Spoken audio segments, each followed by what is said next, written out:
Hi and welcome to Quick Add Maths on Surds. Surds as represented by a plus root b, with the exclusion of when root b simplifies into an integer, like in the case of root of 81 being 9. Surds are irrational numbers. Therefore, root 7 and 12 plus root 12 are examples of surds, but the root of 64 and 12 plus the root of 25 are not. Mathematically speaking, one can keep a solution as a surd. Worth noting that identical surds can be added, as shown in the example where the components involving root 7 and root 13 can be added as shown. Secondly, the root of x is equal to x to the power of half. Similarly to the root of 7 times the root of 12 being equals to the root of 84, as shown in the third item, root of 84 is also equal to the root of 4 being multiplied by the root of 21, which can be further simplified to being the product of 2 and root of 21.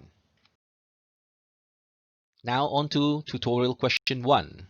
Simplify the root of 88 over the product of 2 and root of 11.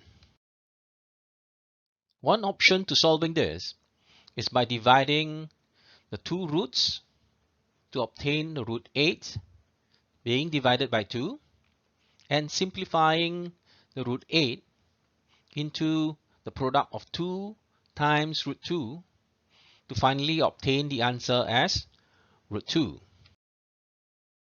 Alternatively, you could convert the element on the denominator of 2 to being root 4 to be able to solve for all the roots as its numerator being divided by its denominator to get to root 2. Tutorial question 2. Simplify the given summation of surds. By simplifying each to the base surd of root 5, we should be able to sum the surds accordingly. Next, we shall look at how to rationalize the denominator of a fraction containing surds. Here are some basic rules. 1. For 1 over root c, you want to multiply this with a numerator and a denominator of root c, which will make it become root c over c. 2. For 1 over a plus b root c, you want to multiply it by the conjugate of its denominator, which is to multiply it by both the numerator and denominator being a minus b root c to make it a minus b root c over a squared minus b squared c. 3. For 1 over a minus b root c, again you want to identify the conjugate of this denominator such that you could multiply it with a plus b root c over a plus b root c to make it a plus b root c over a squared minus b squared c. Attached on this slide is an example on how to rationalize the denominator of fraction containing surds with proper numbers. Next, we have tutorial question 3, demanding us to rationalize the denominator of the given fraction. The first step is to multiply the numerator and denominator of the fraction by the conjugate of its denominator. Next, I'm choosing to flip over the components of the first numerator to make it obvious that the two numerators are the same. With that, the numerator becomes the square of itself, and its denominator is expressed as what it is, knowing that the product of a minus b and a plus b is equal to a squared minus b squared. From here, we shall expand on the squares Then simplify to obtain the solution of 27 plus the root of 533, all divided by 14. Now on to tutorial question 4. Solve the summation of the two fractions. As in the summation of any fraction, you'll first identify its common base. Incidentally, you could obtain this by multiplying it with its respective conjugate and solve this in order to get to the solution of 56 minus 7 square root of 5 all divided by 11.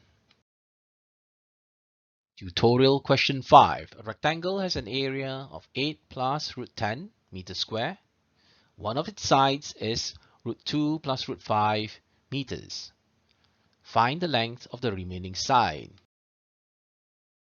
Looks kind of complicated. Not so once you put together the length of the remaining side as being equal to its area divided by the first side. By applying what we've learned in previous tutorial questions, we should be able to solve for the required length. Tutorial question 6. Solve the given equation. Here is about gathering all the x components to the left-hand side of the equation such that you could express x as a fraction through the simplification methods that we know for Surds. Tutorial question 7. Solve the given equation involving Surds. To solve the equation, we'll position the square root on one side of the equation and all others on the other side of the equation. Then work towards squaring the equation, performing the needed arrangements for the quadratic to be equal to 0, perform its factorization, or using the quadratic formula to get to the required x. Tutorial question 8. Solve the equation involving surds. When there's more than one surd, it may not be as applicable to move all surds to one side of the equation as in tutorial question 7. If further simplification is not possible, then you would square the equation to obtain minus 24 minus 8x being equal to the product of 4 and the root of 36 plus 6x. This can be simplified to being a minus brackets of 6 plus 2x being equal to the square root of 36 plus 6x. For this question, we would have to further square the equation such that we could then position it in the form of its quadratic being equal to 0 to solve for its x. Now when checking x equals 0 in the equation, it's found to be not valid. And when checking x equals minus 4.5 in the equation, it is valid. From the checkings, the only valid value for x is when x is equals minus 4.5 for the given equation.